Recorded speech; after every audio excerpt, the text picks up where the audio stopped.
Please welcome to the stage Abigail Gimbel to share her testimony of October 7th.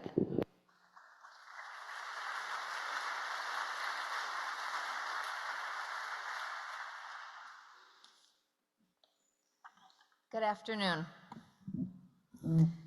Oh, great. All right, technology's not my thing. I'm just going to talk like this. All right. I am so grateful to be here today, specifically to the Harvard Jewish Alumni and Lori. Thank you, Lori, for inviting me personally.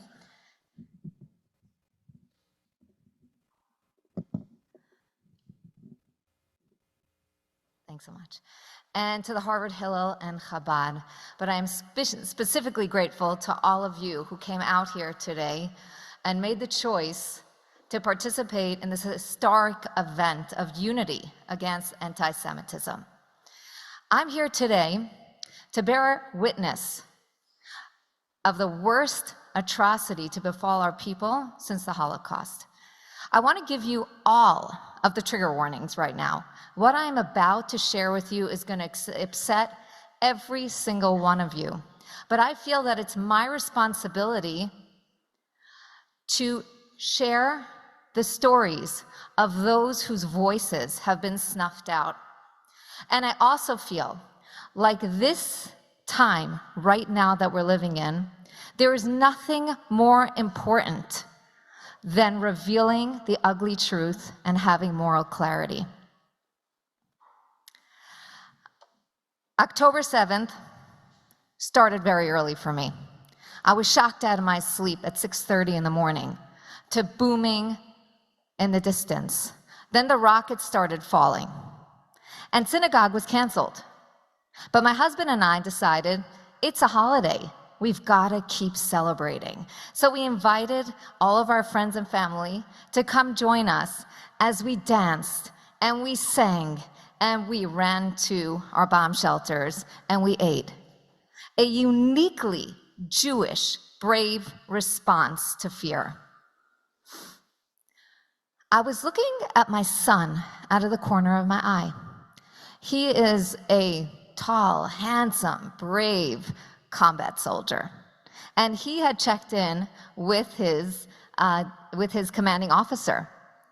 And I saw that my son was slowly shrinking, his soldiers just kind of folding in on themselves. Gavriel, what's wrong? What's going on? Oh, Ima, it's bad. Hundreds are dead. Bibi just declared war. The next few hours were a terrible blur. Parents lining the streets, blessing their sons and daughters and sending them off to war, not knowing if they would see them again. I was a little bit strangely happy because my son, Gavriel, was in a cast. And I think to myself, oh, I guess I'll have to sit this one out. Oh well. He looked me dead in the eye and said, Ima, I'm going. And true to his word, that night, he sawed his cast off and went to join his brothers in arms, as did our son-in-law, Ariel. My husband and I are both members of the Burial Society of the Chevra Kadisha. We're volunteers. A few days into the terrible horrors of this war, the head of our Chevra Kadisha, the head of our burial society, called us and said, we are overwhelmed. Hundreds of bodies are coming in. We need help. Can you come? And unequivocally, the answer was yes. Our children had taught us well. That first night, it was a full week after the war had broken out. That first night, we met Zaka members, ambulance drivers, guards, police officers, men, women, secular, religious, Sephardim, Ashkenazim. We were all there together, working shoulder to shoulder, we became a family. The work was very difficult. The smells were so devastating that I can smell them till today. And the sights were so awful, I cannot wash them out of my eyes. But I did not feel horrified. I felt love. I felt care for my mothers, my sisters, my aunts, my cousins, and my daughters. I felt their spirit. I felt their holiness. I'm going to share just a few of the stories of things that we experienced during that intense and difficult week. On the first night, a small young girl, I'm going to guess about 9 years old, was brought in to our room. We immediately started wrapping her up as gently as we could so as not to harm her body. I looked up for just a moment, and my friend caught my eye.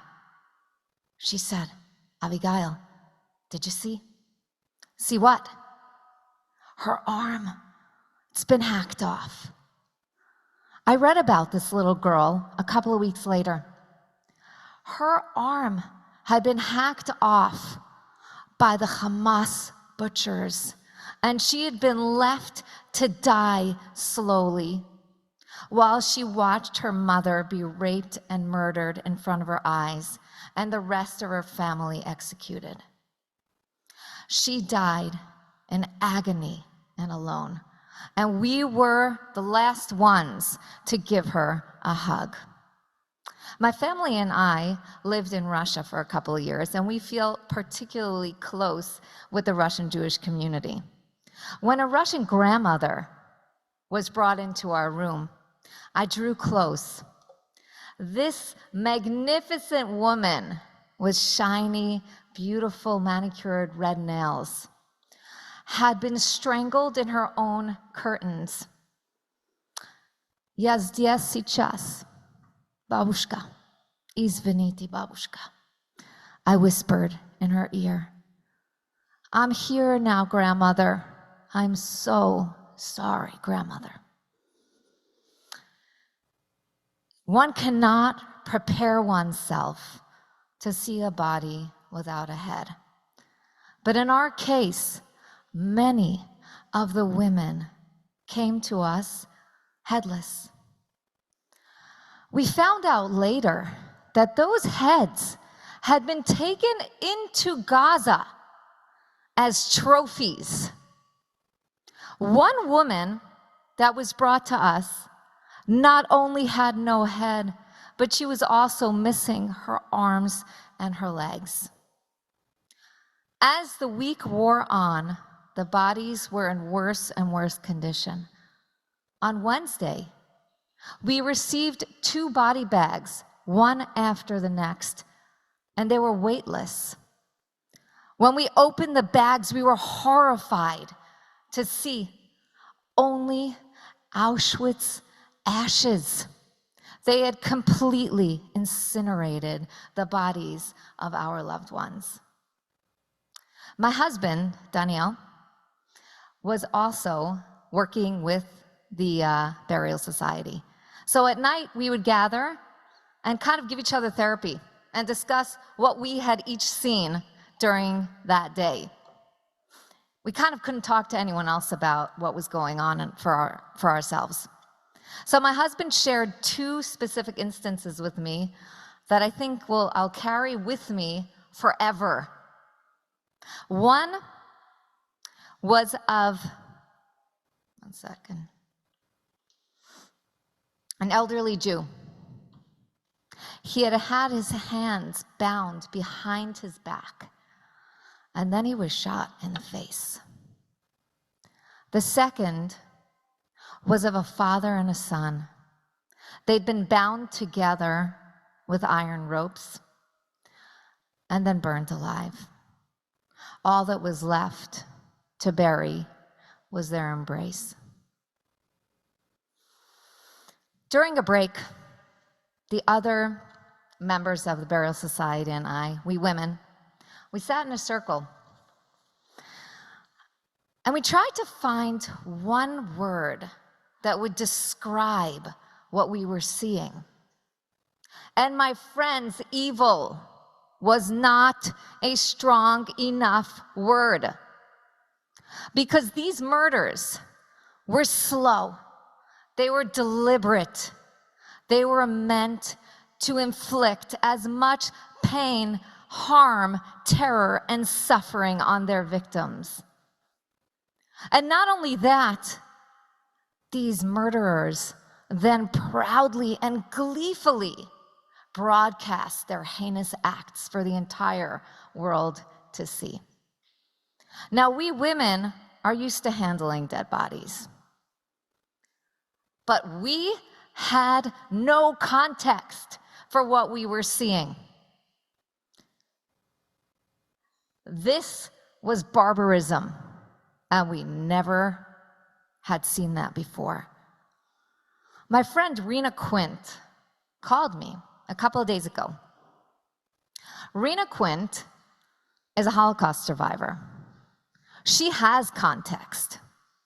She called me 2 days after 6 of our precious hostages had been shot to death in the Gaza terror dungeons. And she asked me a rhetorical question. Abigail, what is the difference between what happened during the Holocaust and what we're seeing now? The difference is that back then and today, the Nazis and Hamas are just as cruel and just as evil. And both groups want to annihilate every one of us Jews. But back then, we had no place to run. The Jewish people were trapped. Today, we have our own country.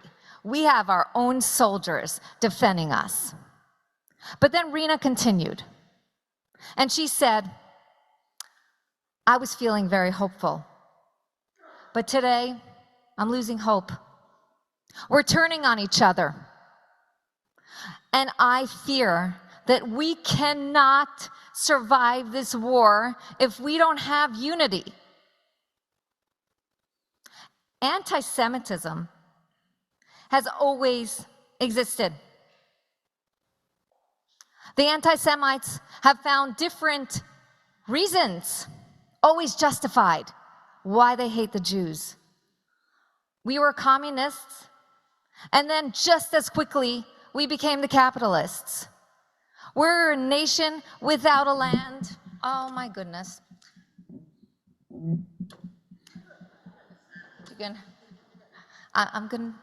We're a nation without a land. And then suddenly we were occupiers in our own land.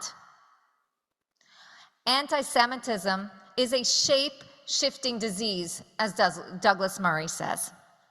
So, diseases have also always existed. So does that mean that we're just stuck? We're all going to get sick from this anti-Semitism disease? Absolutely not. Because we know that just as we can strengthen ourselves and strengthen and boost our immune system in order to stay healthy, we also, as a nation, can strengthen our immune system. The Jewish people is one body. The way we strengthen our immune system is by having unity. My friends, we have suffered so much. Our hostages are still stuck in the dungeons of Gaza. We've lost so many soldiers. Personally, 4 of my friends have buried their own sons. We have rabid anti-Semitism on our campuses. Our students are scared to walk across campus because they'll be harassed or even physically attacked. I barely sleep at night. I've got 3 soldier sons, and that's not an easy position to be in, I could assure you of that. We have to figure out a way to strengthen ourselves, strengthen our Jewish immune system. There's really no more oxygen. Let's make a commitment today. Everybody, choose a time and a place every day that you will reach out to a fellow Jew and you will help them. You will speak to someone who's suffering. You will say a prayer for a hostage or a soldier. You will help a Jew in need. None of us chose this war. We were pulled into it in Israel and our college campuses. But now we are called upon to fight bravely. An army unit is as strong and cohesive as the cohesion of its soldiers. We must rise up and defend truth and stand firm with moral clarity. For me, moral clarity is very simple. I saw the dismembered bodies, and anyone who has seen what I saw would stand up and shout, "There is no justification for these murders." But when you're walking along these college campuses, you say to your moral clarity fades. It's not easy to be called a genocider and a baby killer. But understand that you are not alone. You are fighting a war of good against evil. And we are one nation, and we're there behind you.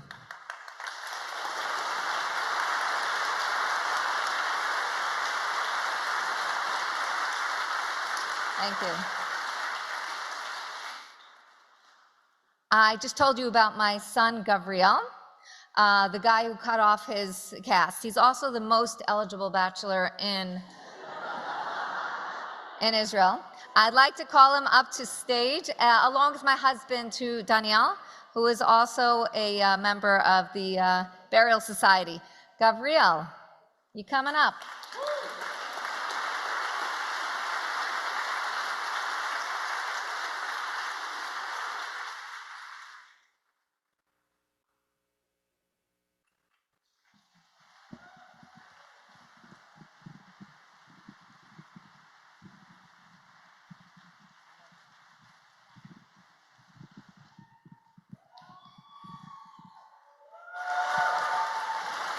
Thank you.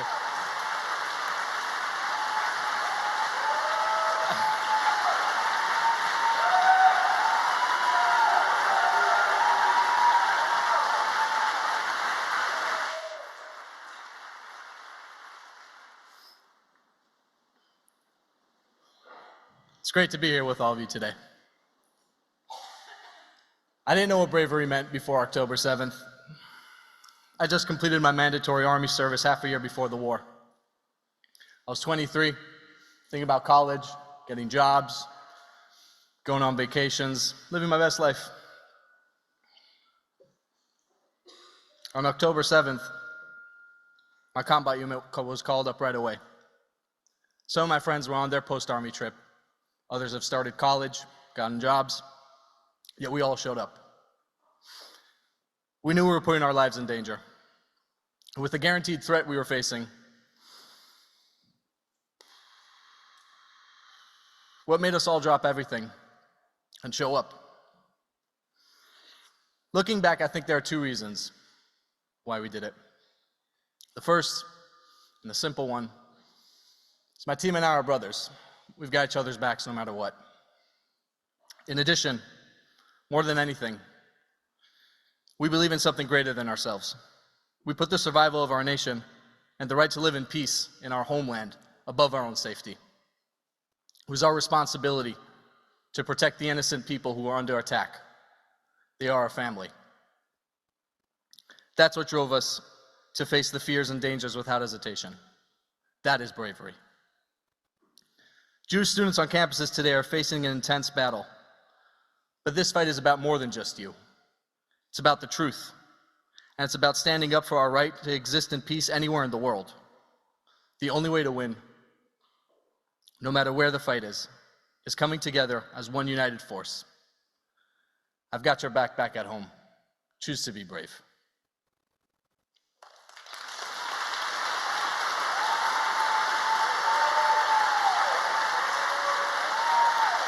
And they just get off the screen.